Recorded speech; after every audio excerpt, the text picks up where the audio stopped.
আপনারা দেখছেন একে নিউজ বাংলা। এই মুহূর্তে উপস্থিত হচ্ছি কলকাতা হাইকোর্টে। আরজি কর কাণ্ড নিয়ে এবারে জাতীয়বাদী কাউন্সিল তারা কিন্তু আজকে এই পিএল জমা দিলেন কলকাতা হাইকোর্টে। সারা রাজ্য তথা সারা ভারতবর্ষ জুড়ে কিন্তু এই আরজি কর কাণ্ড নিয়ে কিন্তু মানুষ প্রতিবাদের রাস্তায় নেমেছেন। ইতিমধ্যে আমরা দেখলাম যে 15ই আগস্টে যে ঘটনাটি ঘটেছে আরজি কর হসপিটালে, সেটাও বলছেন যে পরিকল্পনা মাফিক রাজ্য সরকার এভিডেন্স নষ্ট করার জন্য এগুলো করেছেন। যত 7 থেকে 800 মানুষ সেখানে ঢুকে পড়লো, ভাঙচুর করলো, আর রাজ্য সরকারের পুলিশ কি বসে বসে আঙুল চুষছিল? আমরা সমস্ত বিষয়ে কথা বলে নেবো। এই পিএল যারা জমা দিয়েছে, একজন আইনজীবীর সঙ্গে আরেকজন রয়েছে, আমরা তাদের সঙ্গে কথা বলার চেষ্টা করব। আমরা জাতীয়তাবাদী আইনজীবী কাউন্সিলের পক্ষ থেকে আমরা আরজি করের যে কেসটা আপনারা সবাই জানেন যে কি ঘটেছে, একটা নারকীয় একটা ঘটনা, একটা মেয়েকে যেভাবে রেপ করা হয়েছে এবং তারপরে তাকে কিভাবে মার্ডার করা হয়েছে, পাশবিকভাবে যেটা বলে অত্যাচার করা, তা সেটা নিয়ে আমরা জাতীয়তাবাদী আইনজীবী কাউন্সিলের পক্ষ থেকে আমরা একটা পিলের মামলা করেছিলাম। তা সেখানে আজকে আমাদের ডেট ছিল এবং আমাদের প্রেয়ার্স যেটা মূলত ছিল সেটা হচ্ছে আমাদের টোটাল সরকারি সমস্ত যে স্বাস্থ্য কেন্দ্রগুলো যা থাকবে বা সরকারি সমস্ত জায়গাতে, পুরো সিস্টেমটাতে যে কোনো জায়গাতে সিসিটিভি ক্যামেরা আমাদের ম্যান্ডেটরি লাগাতে হবে। যেমন কারা কারা এন্ট্রান্স নিচ্ছেন, বাইরের লোক হোক বা স্টাফেরা হোক, সমস্ত। এছাড়া আমাদের প্রচুর প্রেয়ার্স ছিল। আমরা টোটাল আমাদের 11টা মতো আমরা প্রেয়ার্স অ্যাকচুয়ালি আমরা করেছিলাম। 11টা মতো আমরা প্রেয়ার্স অ্যাপ্লাই করেছিলাম, ঠিক আছে। তার মধ্যে আমাদের যেটা আরেকটা ছিল, যেটা আগের দিন আমাদের আজকে সরকারের তরফ থেকে বলা হয়েছে নাকি 7,000 লোক মিলে আরজি করে আক্রমণ করা হয়েছে 15ই আগস্ট রাত্রিবেলা, যেটা কিন্তু সেখানে 7,000 লোক ওনারা বলছেন, কোথাও কিন্তু 7,000-এর কোনো গল্প আমরা এখনো পর্যন্ত দেখিনি বা কোনো সিসিটিভি ফুটেজেও দেখা যায়নি 7,000 লোক আক্রমণ করেছেন, প্রথমত। দ্বিতীয়ত হচ্ছে ওই যে 7,000 বা 700 যারাই আক্রমণ করুক না কেন, সেখানে কোনো প্রোটেকশন পুলিশের তরফ থেকে কিছু ছিল না। পুলিশ 7 জনকেও অ্যারেস্ট করতে পারেনি। কেন? পুলিশের এখানে গাফিলতি। এতগুলো লোকের থেকে পুলিশ সোজা মানে সরিয়ে চলে গেলেন, কোনো রকম ওনার প্রোটেকশন দিলেন না। 7টা ছেলেকেও, 7টা মানুষকেও ওনারা অ্যারেস্ট করতে পারলেন না। কেন? How is it possible? এটা হতেই পারে না। এটা পুরোটাই একটা করাপ্টেড একটা মানে জিনিস, এটা আমাদের মনে হচ্ছে। এবং আমরা সেই জন্য আমরা এটা নিয়ে আবেদন করেছিলাম মহামান্য আদালতের কাছে। তাই সেখানে আমাদের ওনারা যেটা চেয়েছিলেন, সন্দীপ ঘোষের প্রোটেকশন চেয়েছিলেন, যে মহামান্য আদালত সেটাকে না খারিজ করে দিয়েছেন। এবং এটার আমাদের আবার নেক্সট ডেট দেওয়া হয়েছে, সেই ডেটে আমাদের পরবর্তী যা শুনানি সেগুলো আমাদের শোনানো হবে। আমাদের সংগঠনের তরফ থেকে আমরা এটা নিয়ে প্রতিবারই আমরা এটার একটা বিরোধিতা করছি। মানে আমাদের তরফ থেকে থাকছে যে অন্তত পুরো মানে প্রত্যেকটা জায়গাতে, সরকারি হোক বেসরকারি হোক, সরকারকে মানে পুলিশ কি করছে, সরকারের তাবেদারি করে যাচ্ছে।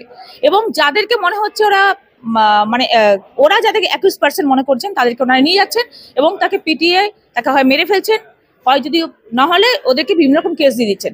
আপনি হিসাব করে দেখুন, এখনো পর্যন্ত গাঁজা কেস আমাদের পশ্চিমবঙ্গে যা দেয়া হয়েছে, প্রচুর সংখ্যায় পরিমাণে গাঁজাগুলো আসছে কোথা থেকে?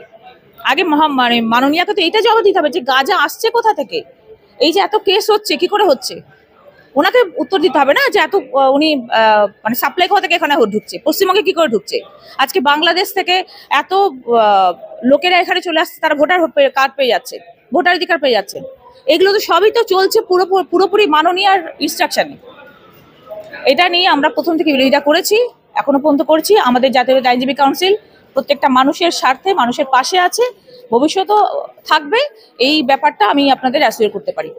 একটা পাবলিক ইন্টারেস্ট লিটিগেশন আমরা মামলা ফাইল করেছিলাম এবং আজকে প্রথম মেনশন মহামান্য আদালত আজকে হয়েছে। এবং সবথেকে অবাক হওয়ার বিষয়, 15 তারিখ ইন্ডিপেন্ডেন্স ডে, স্টেট গভর্নমেন্ট সবথেকে বড় একটা ভেগ তথ্য মহামান্য আদালতের কাছে রেখেছে। The state government has presented a completely vague statement.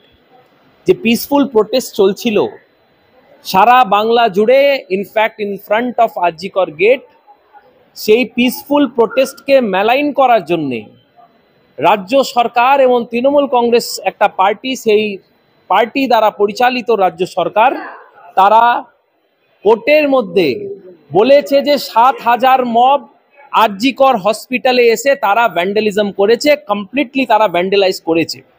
এবং সব থেকে ভালো, ফরচুনেটলি যেখানে ঘটনাটা ঘটেছিল 3rd ফ্লোর, এই অশিক্ষিতরা তারা বুঝতে পারেনি 3rd ফ্লোর মানে 4 তলা হয়, এরা 3rd ফ্লোর মানে 3 তলা গিয়ে এরা ভাঙচুর করে এসছে। এবং এই সরকারের পুলিশ, তাদের কাছে সম্পূর্ণ তথ্য ছিল, সম্পূর্ণ নলেজ ছিল যে এই ধরনের ঘটনা ঘটবে, এবং এই রাজ্য সরকারের পুলিশ তারা হেল্প করেছে রীতিমতো। কমপ্লিটলি তাদের একটাই উদ্দেশ্য, যাতে এই পিসফুল প্রোটেস্টকে যেন কেন প্রকারে এটাকে মেলাইন করা যায়। আমরা মহামান্য আদালতের কাছে পিআইএল এর মাধ্যমে আমরা প্রে করেছি, আমরা বলেছি যে যেই জায়গায় ঘটনা ঘটেছে সেই জায়গার ঘটনা যে কোনো সময় রাজ্য সরকারের পুলিশের সহযোগিতায় সেইখানে তথ্য লোটপাট করার জন্যে তারা মব পাঠিয়ে যে কোনোভাবে সেই তথ্যগুলো সরিয়ে দেওয়ার জন্যে যে কোনো ঘটনা ঘটাতে পারে।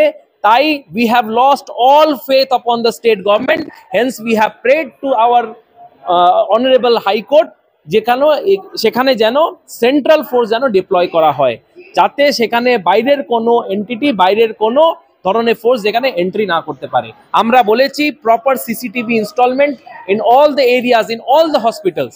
তার সাথে আমরা এটাও মহামান্য আদালতের কাছে আমরা প্রে করেছি যাতে একটা স্পেশাল ইনভেস্টিগেশন টিম গঠন করা হোক, not only for this case.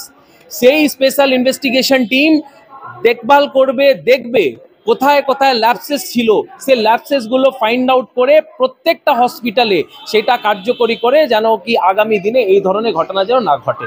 15 আগস্টে যেটা ঘটেছে তার জন্য কি আপনি শাসক দলের দিকে ইচ্ছা রাখছেন? শাসক দলের স্বাভাবিকভাবে এটা তো কমপ্লিটলি, আমি তো বললাম প্রথমেই, শাসক দলে দ্বারা এই কমপ্লিটলি পুরো পিসফুল প্রোটেস্টটাকে মেলাইন করার একটা চক্রান্ত ছিল।